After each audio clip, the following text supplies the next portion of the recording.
You see, one of the biggest reason I do what I do is because I love doing it. I love my job liberates me, my businesses liberate me, and there is no way on earth I would do anything else otherwise. But this is not the case for most individuals who are probably doing a regular average job for a salary or for a paycheck. They don't have the luxury to probably love their job and have the upside for it, be it emotional, be it financial, or be it intellectual. So I get the idea of having a strict routine or having a strict work-life boundary. But for guys who do really want to start something of their own, for guys who really care about their vision or really care about what they want to do as a whole, the idea of subscribing to a typical work-life balance can cause a hell of a lot more harm than what you think it would otherwise. Gentlemen, I actually had a whole lot more of a work-life balance. Rather, I actually lived a whole lot more of a fulfilling life when I quote-unquote did not have an apparent standard work-life balance, when I was actually working a hell of a lot more than what I did in the last year and a half, than what I did in the following 2 years. Alright, so 2024 is in the past, 2025 is right here in our grasp, and I want it to be very honest. So let's get into it. Gentlemen, my name is Mayank Bhattacharya. This is Life Essentials, or this is probably Business Essentials. Let's roll the intro.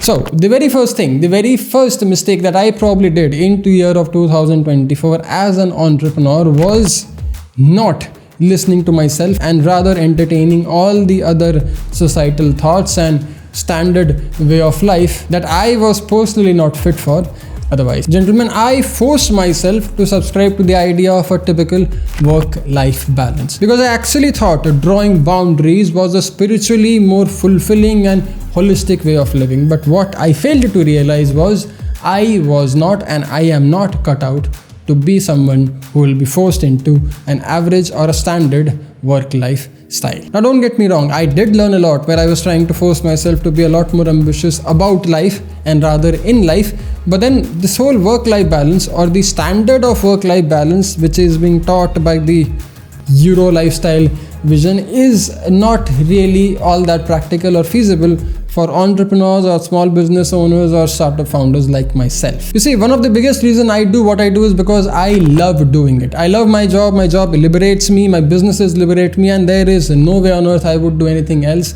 otherwise. But this is not the case for most individuals who are probably doing a regular average job for a salary or for a paycheck. They don't have the luxury to probably love their job and have the upside for it, be it emotional, be it financial, or be it intellectual. So I get the idea of having a strict routine or having a strict work-life boundary.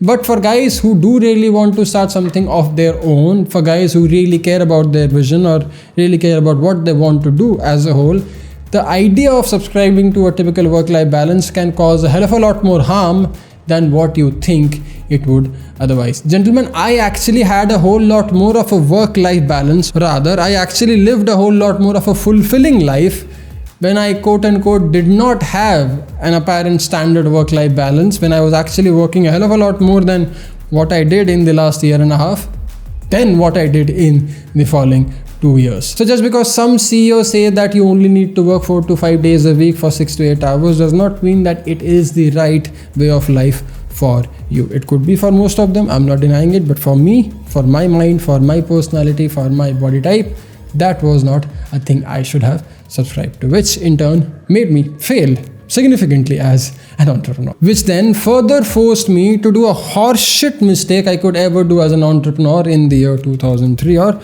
2024, which is separating myself from my work or from my entrepreneurial career.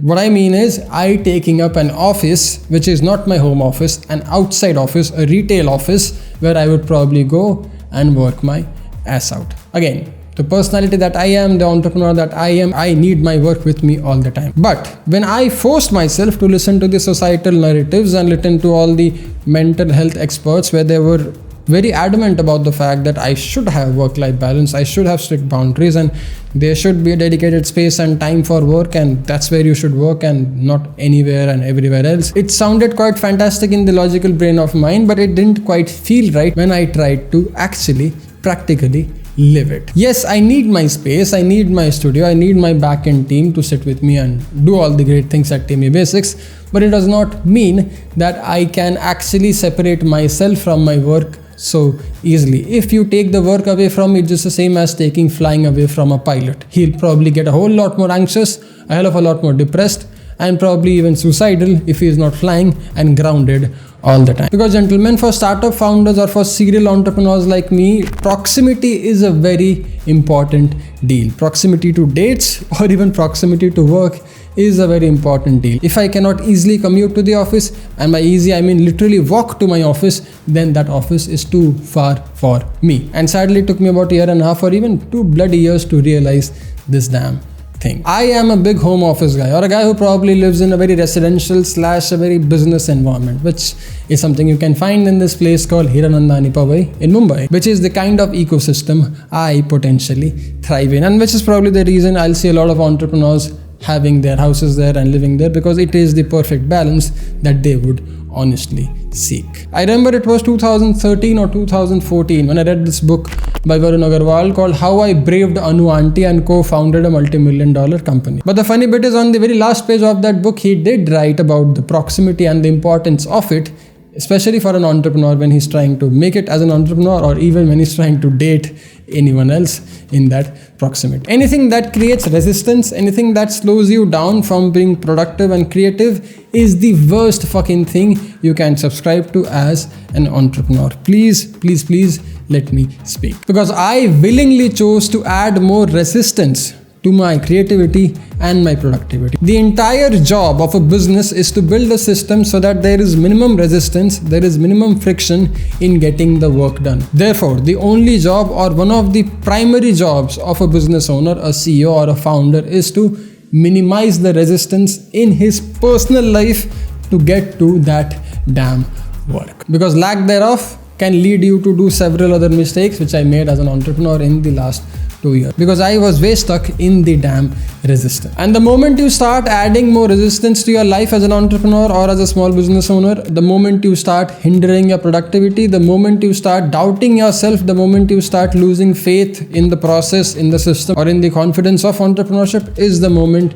you start fucking up your whole trajectory, your whole creativity, and your whole productivity as an entrepreneur. Because going forward this year, I'm probably a bit more wiser and a bit more practical about my way of life and the way I operate in terms of this business or entrepreneurial career. I have never worked for anyone. What I have done in my life is I have built offices and I have had the team come to me. But all of that could only happen, and all of that has only happened because I was listening to myself. I was doing what I felt right and not what the society thought or told me to do otherwise. So if you are a young aspiring entrepreneur trying to do your own thing, trying to build your own thing, no matter the scale, then you can definitely keep these subtle mistakes in your mind.